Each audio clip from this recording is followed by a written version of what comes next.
Berita tentang kekalahan Jepang pada sekutu sangat dirahasiakan oleh Jepang. Bahkan, semua stasiun radio disegel oleh Jepang. Masyarakat Indonesia pun tidak diizinkan untuk menerima siaran radio dari luar negeri, karena Jepang ketakutan apabila bangsa Indonesia mengetahui perkembangan perang dengan sekutu berakhir dengan kekalahan Jepang.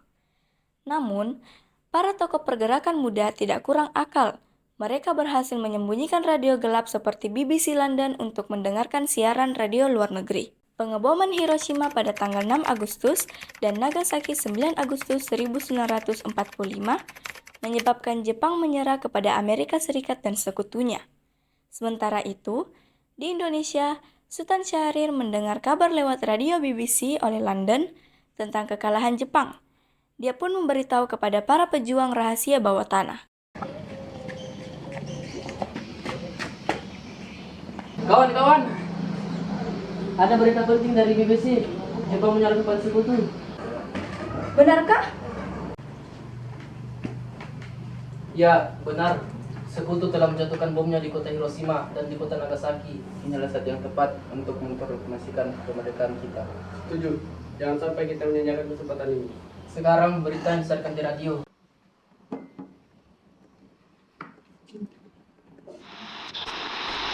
Okay, we're back to BBC News. Now, we talk about Germany who lost the victory with a lie. There are many effects because of them, right? Yeah, according to our report. Because the German team lost, Japan got lost too. Were bombed in Hiroshima and Nagasaki. Wow, that's totally bad for them. That's it. Next, we're talking about Nazi, who are the main suspect of World War II. Just don't move on the other's channel. Kita jangan selalu termakan omongan Jepang. Ayo proklamasikan kemerdekaan tanpa mereka. Ya, benar kawan. Mari kita temui para golongan tua. Pada tanggal 9 Agustus 1945,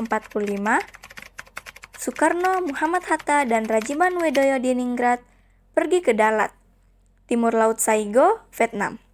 Setelah itu, pada tanggal 12 Agustus 1945, tiba di rumah Jenderal Terauchi. Atas nama Jepang, kami akan segera memberikan kemerdekaan untuk Indonesia, sesuai janji Perdana Menteri Kuniaki Koizumi. Dengan cara apa Jepang dapat memerdekakan Indonesia? Itu tergantung dengan kinerja PPKI. Saya setuju. Ya, kita harus segera mungkin untuk kemerdekaan Indonesia. Oke, kami akan diskusikan. Arigatou gozaimasu. Hai, sayonara. Sayonara. Kemudian, Soekarno, Muhammad Hatta, dan Rajiman Wedoyo Diningrat pulang kembali ke Jakarta pada tanggal 14 Agustus 1945. Para pemuda yang diwakili oleh Sultan Syahrir segera menemui Bung Karno dan Bung Hatta di Jalan Pegangsaan Timur nomor 56 Jakarta. Bung Hatta, Bung Karno, kita harus segera memproklamasikan kemerdekaan Indonesia secepat mungkin, karena Jepang telah kalah melawan sekutu. Apakah berita kekalahan itu telah terbukti secara akurat? Ya, saya sendiri telah mendengarnya dari siaran radio BBC bahwa Jepang telah kalah melawan sekutu dan berita itu tidak mungkin salah. Dengar Syahrir, kita tidak dapat memproklamasikan kemerdekaan begitu saja. Karena kita harus membahas hal ini dalam rapat PPKI. Agar semua jelas. Keesokan harinya, pada tanggal 15 Agustus 1945, sekitar pukul 10 malam, para pemuda kembali membujuk Bung Karno dan Bung Hatta. Pak, kami para pemuda menyatakan agar proses proklamasi harus secepat-cepatnya dilaksanakan, karena kesempatan ini tidak akan pernah terjadi lagi. Iya Pak, lagi pula Jepang sudah dibom oleh Amerika Serikat. Ini, urutlah leherku. Saudara boleh membunuh saya sekarang juga. Saya tidak bisa melepas tanggung jawab saya sebagai ketua PPKI. Karena itu, akan saya tanyakan kepada wakil-wakil PPKI besok. Para pemuda gagal memaksa Soekarno dan golongan tua untuk segera memproklamasikan kemerdekaan. Para pemuda, malam itu sekitar pukul 12 malam, mereka mengadakan pertemuan di Jalan Cikini nomor 71 Jakarta. Masih mau dimerdekakan oleh Jepang? Toh kita mampu. Saya akan tetap pada pendirian saya. Kalau pendapat kalian seperti itu, kami akan segera mungkin untuk kemerdekaan Indonesia. Hanya tergantung oleh PPKI buatan Jepang. Itu bukan jiwa pemuda. Ini sudah ketetapan tetua, tolong kalian hargai. Ya, kita memang harus merdeka tanpa bantuan PPKI. Hal ini tepat, karena kekuasaan sedang kosong. Atas kesepakatan golongan pemuda, Insinyur Soekarno dan Muhammad Hatta diasingkan di Rengas Dengklok. Sudancho Singgi meminjam beberapa perlengkapan di peta yang dijaga oleh Latif Hendraningrat.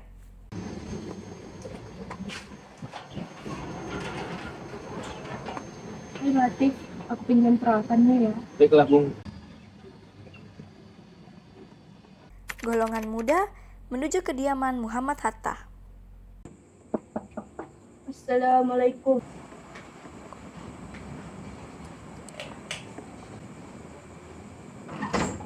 Waalaikumsalam. Bung Hatta harus ikut kami. Akan dibawa kemana aku? Lagi pula, mengapa saya harus pergi? Ke Rengas Dengklok. Ini sudah menjadi keputusan para pemuda. Selain itu, rakyat akan menyerbu kota. Ayolah, Bung. Waktu Anda hampir habis. Baiklah. Rombongan pemuda juga menculik Soekarno. Soekarno bersedia ikut dengan rombongan pemuda ke Rengas Dengklok jika anak dan istrinya diajak pula.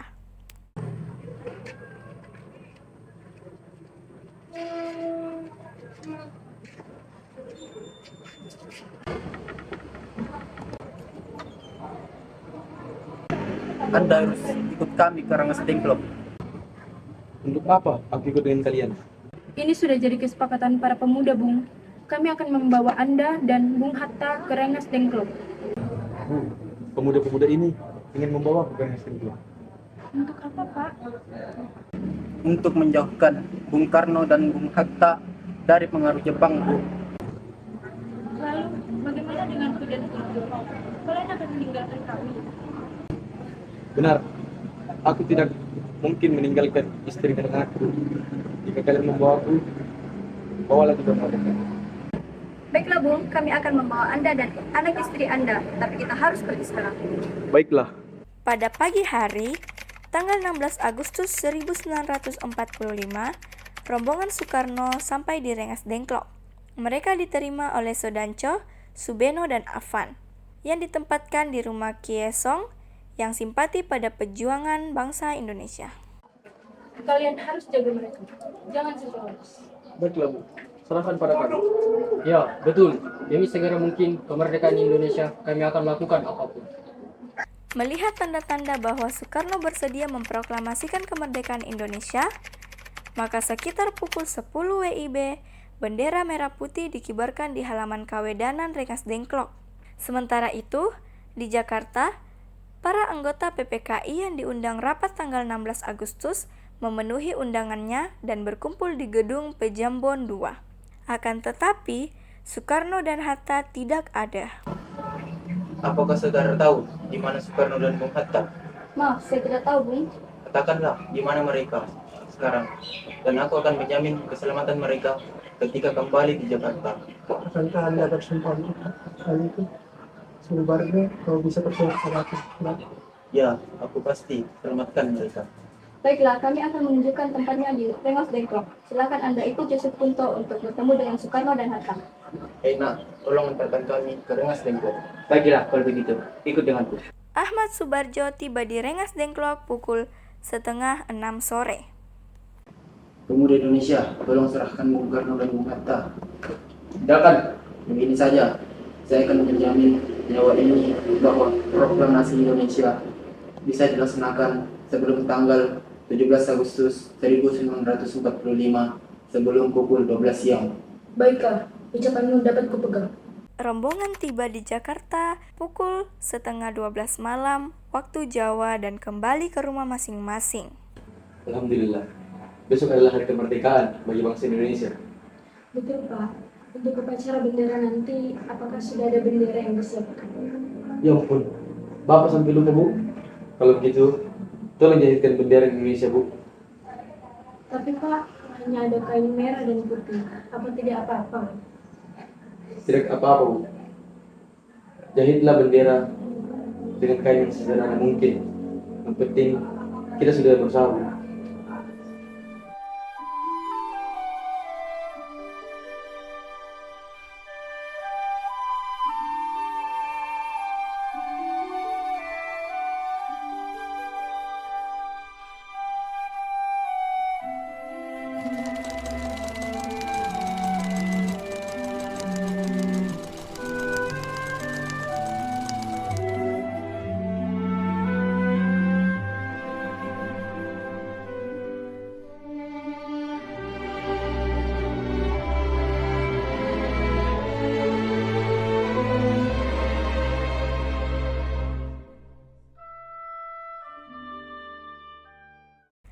Kemudian, rombongan lalu menuju ke rumah Laksamana Maeda, karena keselamatan mereka di sana terjamin.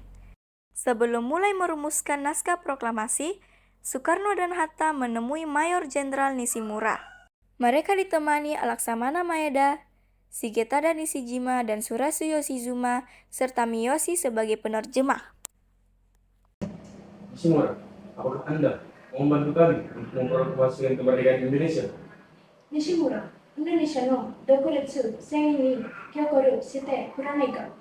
Watashi wa dekinai. Saya tidak bisa. 助けてください。私はジャックスをなすも。はい。インドネシアの人々を助けてください。私たちはインドネシアを解放できないかもしれないのだから。はい。インドネシアの人々を助けてください。日本は約束して。できなかったのだ。日本が連合国に降伏した以上。日本軍はインドネシアの政治的地を変えることはできなかった。昨夜以来、日本軍は連合国の道具でしかなかった。Saya tidak bisa. Sejak Jepang menyerah kepada sekutu, militer Jepang tidak dapat mengubah status politik Indonesia. Sejak tadi malam, tentara Jepang hanya menjadi alat sekutu. Baiklah, kami akan mencoba sendiri. Wakarimashite. Jibun tachi de tameshite mimasu. Hai, sayonara. Rombongan Soekarno segera kembali ke rumah Laksamana Maeda di Jalan Imam Bonjol nomor 1. Apakah kau bersedia merumuskan kemerdekaan di rumahmu? Ya, saya siap, Bu. Di tempat itulah pemimpin bangsa Indonesia berunding dan merumuskan naskah atau teks proklamasi kemerdekaan Indonesia.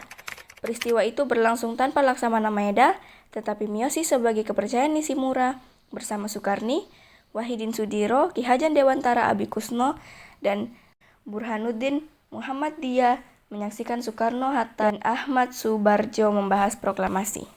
Pukul 4 dini hari, pada tanggal 17 Agustus 1945, telah disepakati bahwa yang menandatangani hanya 2 orang, yaitu Soekarno dan Muhammad Hatta. Saya Timeni, silakan ketik naskah ini. Jagalah baik-baik. Baiklah, Bu. Untuk pengibaran bendera, saya tunjuk Trimurti. Setuju gak, Tri? Kalau begitu, sebaiknya penggere dari kalangan prajurit, yaitu Lajis dan Suhud. Ya, usulan mulai diterima. Bagaimana, Suhud? Siap menjalankan tugas? Siap, Bung. Ya, bisakah kau memperbanyak teks proklamasi dan menyebarluaskan? Bisa, Bung.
Menjelang pukul 10 waktu Indonesia Barat, hampir semua tokoh-tokoh pejuang telah hadir di Pegangsaan Timur nomor 56. Para pemuda yang telah menunggu sejak pagi hari sudah tidak sabar lagi. Mereka mendesak Dr. Muwardi untuk mengingatkan Soekarno bahwa hari sudah siang. Sesuai dengan acara yang telah ditetapkan di bulan puasa, tepatnya hari Jumat tanggal 17 Agustus 1945, pada pukul 10 waktu Indonesia Barat, Insinyur Soekarno didampingi Muhammad Hatta membacakan naskah proklamasi kemerdekaan Indonesia.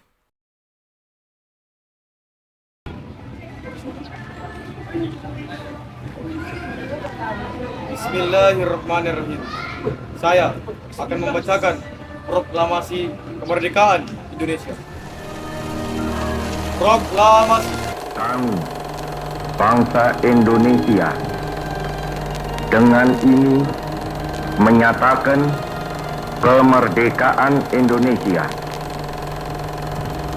Hal-hal yang mengenai pemindahan kekuasaan dan lain-lain diselenggarakan dengan cara saksama dan dalam tempo yang sesingkat-singkatnya.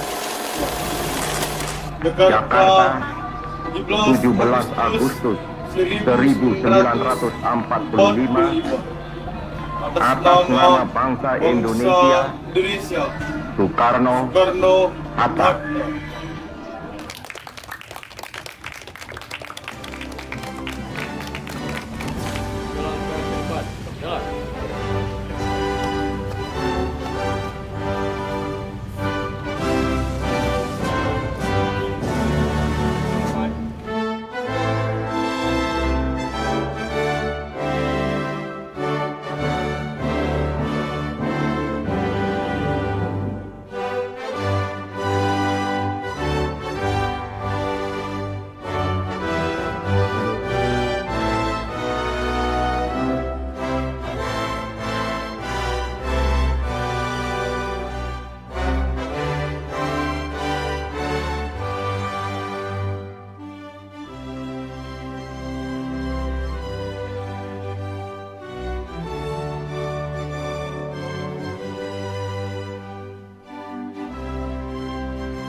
Ini dia kata sambutan dari Wakil Wali Kota Jakarta.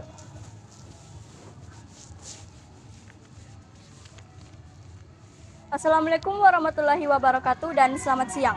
Waalaikumsalam warahmatullahi wabarakatuh. Siap.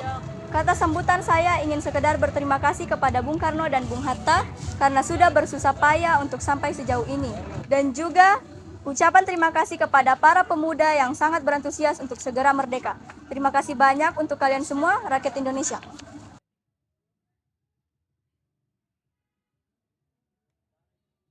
Proklamasi kemerdekaan 17 Agustus 1945 merupakan puncak perjuangan bangsa Indonesia. Dengan kemerdekaan berarti bangsa Indonesia.